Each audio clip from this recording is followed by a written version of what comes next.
ಇಂದು ಬೆಳಗಾವದಲ್ಲಿ ಪಂಚಮಸಾಲಿ ಸಮಾಜದ ಲಿಂಗಾಯತ ಸಮಾಜದ ನಮ್ಮ ಬಂಧುಗಳ ಮೇಲೆ ಸರ್ಕಾರ ಲಾಠಿ ಚಾರ್ಜ್ ಮಾಡಿರುವುದನ್ನು ನಾನು ಉಗ್ರವಾಗಿ ಮೊದಲು ಖಂಡಿಸುತ್ತೇನೆ.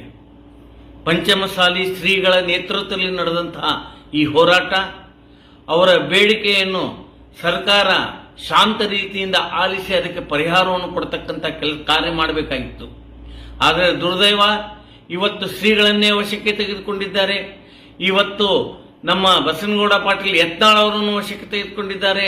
ಅರವಿಂದ್ ಬೆಲ್ಲದವರನ್ನು ವಶಕ್ಕೆ ತೆಗೆದುಕೊಂಡು ಯಾರು ಪ್ರತಿಭಟನೆ ಮಾಡ್ತಾ ಇದ್ದಾರೆ ಅವರ ಮೇಲೆ ಲಾಠಿ ಚಾರ್ಜ್ ಮಾಡ್ತಾ ಇದ್ದಾರೆ. ಈ ಸರ್ಕಾರ ಯಾವತ್ತು ಹಿಂದೂ ವಿರೋಧಿ ಸರ್ಕಾರ.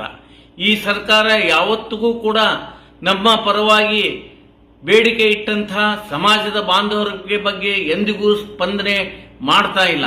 ಅದಕ್ಕಾಗಿ ಈ ರೀತಿ ಪಂಚಮಸಾಲಿ ಸಮಾಜದ ಈ ಬೇಡಿಕೆ, ಅದಕ್ಕಾಗಿ ಪ್ರತಿಭಟನೆ ಮಾಡತಕ್ಕಂತಹ ಎಲ್ಲ ಕಾರ್ಯಕರ್ತರ, ಸಮಾಜ ಬಾಂಧವರ ಮೇಲೆ ಪೊಲೀಸರು ಲಾಠಿ ಚಾರ್ಜ್ ಮಾಡಿದ್ದಾರೆ.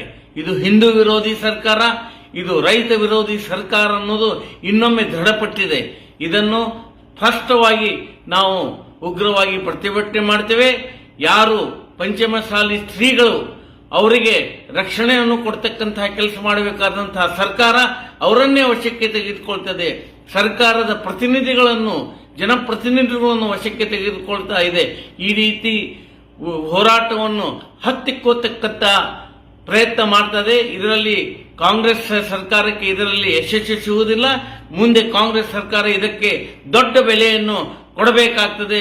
ಇದನ್ನು ಉಗ್ರವಾಗಿ ಅತಿ ಉಗ್ರವಾಗಿ ನಾವು ಖಂಡಿಸ್ತಾ ಇದ್ದೇವೆ.